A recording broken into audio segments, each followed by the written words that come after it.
Hi, இன்றைக்கி நம்ம veg gear soup பார்க்க போகிறோம். நம்ம அது தேவையான பொருட்கள் என்னென்னு சொல்லிடுறேன். அதுக்கு வந்து 1 டேபிள் ஸ்பூன் பட்டர் தேவை. அதுக்கு ஜீரகம் போட்டு 1 பிஞ்ச் ஜீரகம் போட்டு தாளிக்க போகிறோம். அதுக்கு எடுத்து வச்சுருக்கேன். அப்புறம் காய்கறி வந்து பூண்டு 3 பல், 1 பச்சை மிளகா, 1 பெரிய வெங்காயம் நறுக்கி வச்சுருக்கேன். காய்கறி வந்து பீன்ஸும் கேரட்டும் பொடி பொடியாக நறுக்கி வச்சுருக்கேன். தக்காளி 1/2 தக்காளி நறுக்கி வச்சுருக்கேன். அப்புறம் தேவைக்கான உப்பு, மிளகு வந்து லாஸ்ட்டாக பொடிசி போடுறதுக்கு எடுத்து வச்சுருக்கேன்.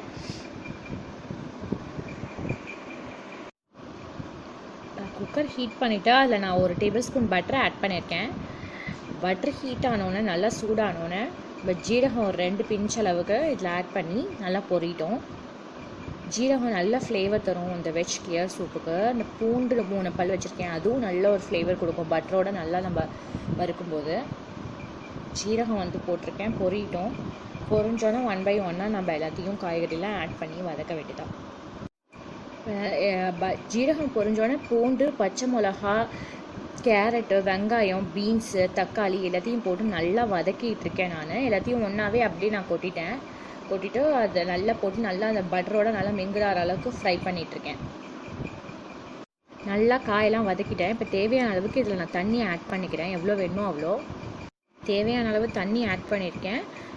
உப்பு தேவைக்கேற்ப இப்போ கொஞ்சம் ஆட் பண்ணியிருக்கேன், வேணும்னா அப்புறம் போட்டுக்கலாம். இப்போ நம்ம வந்து இந்த குக்கரை வந்து மூடி ஒரு 2 விசில் விட்டோன்னா நல்லா வெந்துடும் காயெல்லாம். குக்கரை மூடி வெயிட் போட்டு ஒரு 2 விசில் வரைக்கும் நம்ம வெயிட் பண்ணலாம்.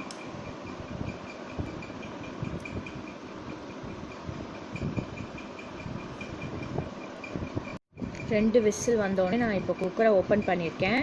நல்லா வெந்திருக்கு வெஜிடபிள்ஸ்லாம். இதில் நம்ம இப்போ தேவையானதெல்லாம் ஆட் பண்ணலாம். நம்ம மிளகுத்தூள், உப்பு, என்னென்ன வேணுமோ ஆட் பண்ணலாம். சூப்பை ஒரு பவுலில் ட்ரான்ஸ்ஃபர் பண்ணி வச்சுருக்கேன். இதில் நம்ம இப்போது இந்த கன்சிஸ்டன்சி கரெக்டாக இருக்குது. கிளியர் சூப்போட கன்சிஸ்டன்சி, கலரும் நல்லாயிருக்கு. இதில் நான் இப்போ வந்து இங்கே பிடிக்கும் க்ரீன் சில்லியோட ஸ்மெல்லு, அதனால சும்மா ஒரு க்ரீன் சில்லியை கீனி போட்டிருக்கேன். அப்புறம் கொஞ்சமாக ஒரு துண்டு அளவுக்கு கேப்சிகம் நைஸாக ஸ்லைஸ் பண்ணி வச்சுருக்கேன். அந்த ஃப்ளேவர் இது இருந்தால் நல்லாயிருக்கும், அதனால் அது லைட்டாக ஆட் பண்ணியிருக்கேன். அப்புறம் இப்போ நம்ம டேஸ்ட் பார்த்துட்டு உப்பு கரெக்டாக இருக்கான்னு உப்பு ஆட் பண்ணிக்கலாம். சர்வ் பண்ணும்போது மிளகுத்தூள் மேலே தூவி நம்ம ஆட் பண்ண போகிறோம். இது எவ்வளோ காரம் பிடிக்குமோ அந்த அளவுக்கு நீங்கள் வந்து மிளகுத்தூள் ஆட் பண்ணிக்கோங்க. சின்ன குழந்தைங்களுக்குன்னா அதுக்கு தனியாக எடுத்து நம்ம தனியாக மிளகுத்தூள் போட்டு கம்மியாக மிளகுத்தூள் போட்டு அவங்களுக்கு கொடுக்கலாம். பெரியவங்களுக்குன்னா கொஞ்சம் ஜாஸ்தியாக போட்டு கொடுக்கலாம். சுட சூப்பராக இதை வந்து நீங்கள் சர்வ் பண்ணலாம் மிளகுத்தூள் போட்டு. இதில் வந்து குட்டி குட்டியாக கேப்சிகம் கூட வதக்கிக்கலாம், நல்லாயிருக்கும். நம்மளுடைய கிரியேட்டிவ்னஸ் தான் இதெல்லாம். அமெரிக்கன் கார்ன் போட்டால் இன்னும் நல்லாயிருக்கும் இந்த சூப்பை என்ஜாய் பண்ணுங்கள்.